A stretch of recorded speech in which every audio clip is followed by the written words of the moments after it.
Buonasera a tutte e a tutti, grazie per questo invito.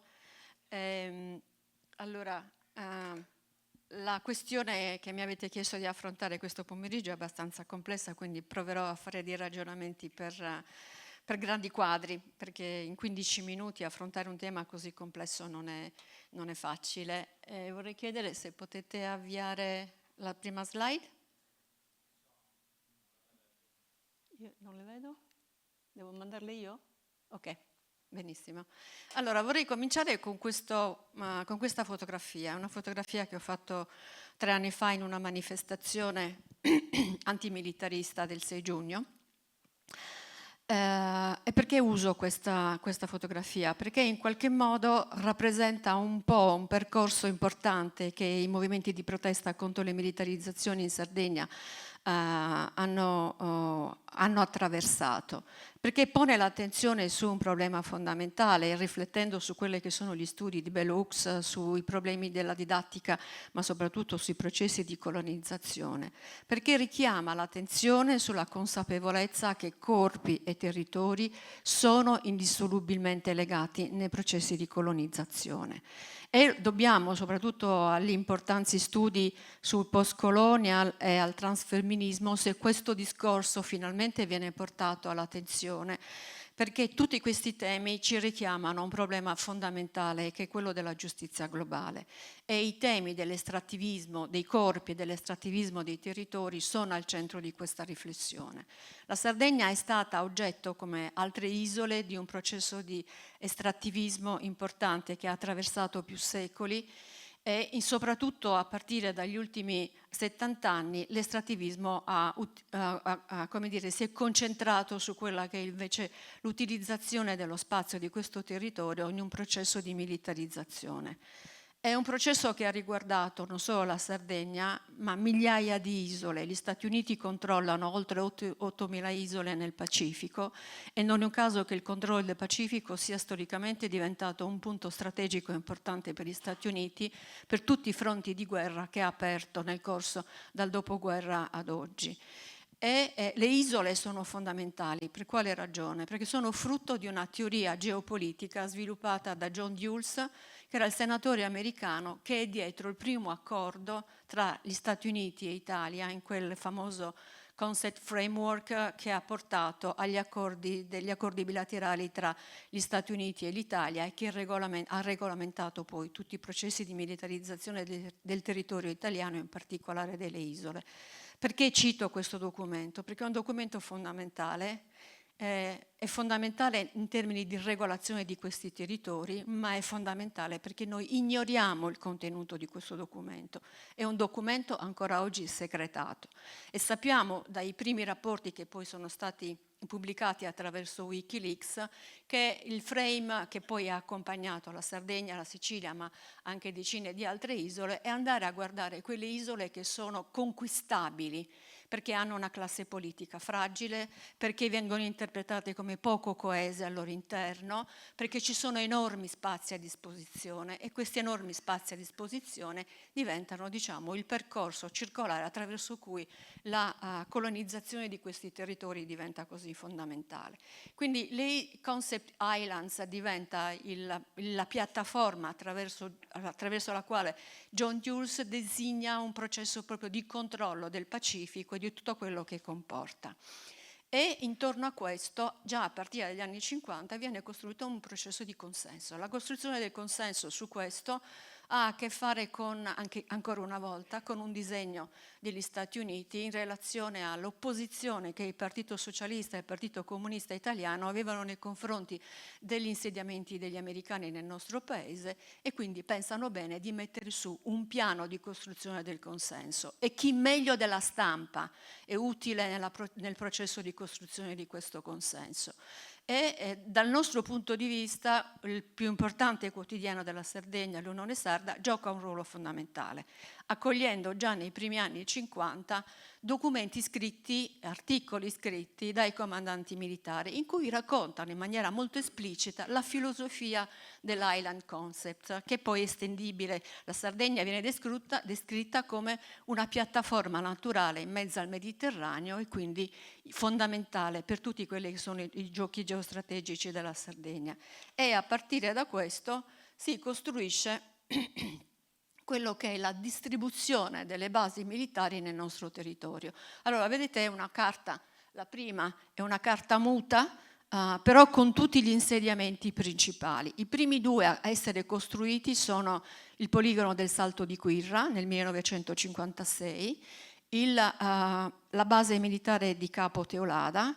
Decimo Manno era già attiva perché già nel corso della Seconda Guerra Mondiale è stato un aeroporto utilizzato per i voli degli aerei americani e degli aerei inglesi e verrà poi più volte rifinanziato e risostenuto fino, diciamo, all'ultima interpretazione, che è quella di creare una scuola di addestramento per piloti per le nuove tipologie di guerra a distanza che vengono combattute tra, diciamo, infrastato. Adesso non sto qui a fare tanti dettagli perché questo mi porterebbe troppo lontano. Però è importante ricordare come, se guardate, quindi la Sardegna viene occupata da nord a sud, da est a ovest. La seconda cartina è altrettanto importante perché questa è una mappa del disciplinare del poligono del Salto di Quirra che mostra come l'occupazione del territorio non riguarda esclusivamente quei chilometri quadrati di poligono e di servitù militari, ma riguarda spazi molto più ampi. Guardate l'occupazione a mare durante le esercitazioni militari nel corso delle periodiche esercitazioni che vengono fatte in Sardegna e utilizzate anche nel caso del poligono del Salto di Quirra per testare una serie di armamenti, okay? Compresi i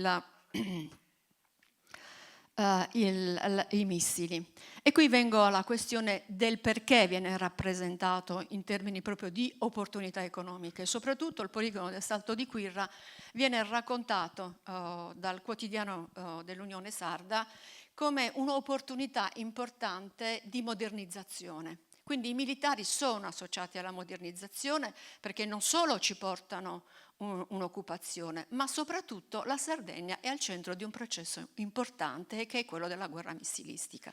Quindi i missili sono incarnano per autonomasia la modernizzazione e la Sardegna di conseguenza è al centro di questo processo di modernizzazione. Quindi il poligono del Salto di Quirra da questo punto di vista diventa importante, ma più tardi purtroppo diventerà ancora più importante per un altro fenomeno che abbiamo conosciuto, che è quello delle patologie generate da tutte le esercitazioni militari e il test di armamenti che sono stati condotti in quel territorio. E direi che questo consenso piano piano viene un po' meno perché comincia ad apparire invece un problema che è molto più grave, che è non solo quello dell'inquinamento dell'ambiente, ma anche della morte accompagnato da questo tipo di inquinamento. E dobbiamo, credo, questa conoscenza al coraggio di un magistrato, che è il magistrato Fiordalisi, che ha avviato l'inchiesta sul poligono del Salto di Quirra, e che però ha innescato un altro processo, ai noi, estremamente importante, che è quello della costruzione di un processo che gli studiosi chiamano agnatologia, cioè la costruzione di una filosofia di non conoscenza. Intorno al poligono del Salto di Quirra per 10 anni il processo finirà con una non sentenza perché i comandanti militari accusati di disastro ambientale colposo verranno tutti assolti perché non ci sono prove. Perché non ci sono prove? Perché già dalla installazione della base NATO alla Maddalena inizia un processo di diniego di quello che viene fatto all'interno di questi territori.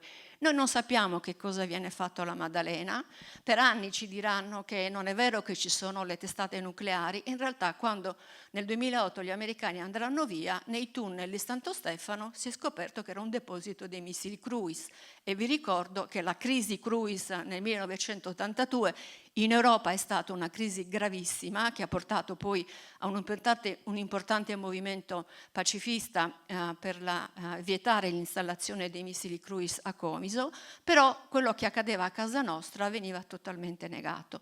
La negazione nel caso della Maddalena raggiunge dei parossismi anche di inapplicazione di quelle che sono le norme sul controllo dei siti nucleari, perché il sistema di controllo radiologico previsto verrà fatto soltanto dopo 8 anni e verrà applicato un protocollo che è un protocollo industriale che non ha nulla a che vedere con i protocolli militari. Quindi questi sono degli aspetti importanti, perché c'è tutto un costrutto che è anche un costrutto politico di cui i nostri politici sono fortemente responsabili, perché in questa circostanza la Regione Sardegna non ha mai esercitato i suoi poteri di autonomia, non li ha mai esercitati nei confronti dello Stato, non li ha mai esercitati nei confronti degli Stati Uniti, e soprattutto il nostro Parlamento è stato depauperato di potere decisionale. Quando è stata istituita la base della Maddalena, il governo italiano ha deciso in totale autonomia, indipendentemente dalla volontà dei suoi parlamentari.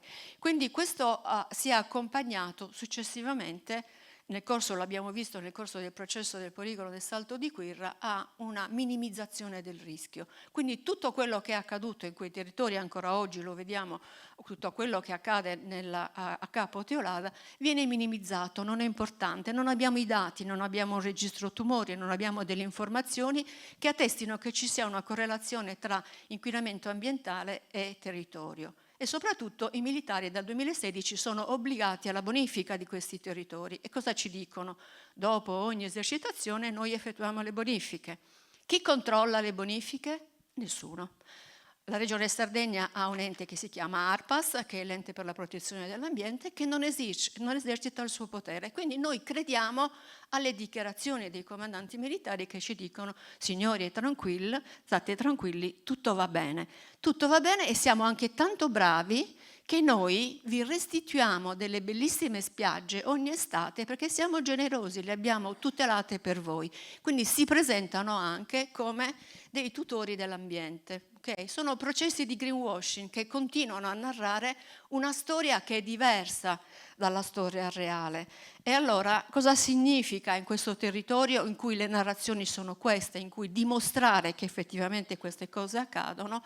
Allora succede che non è possibile in qualche modo raccogliere delle informazioni. In realtà noi raccolti di informazioni ne abbiamo raccolte tantissime.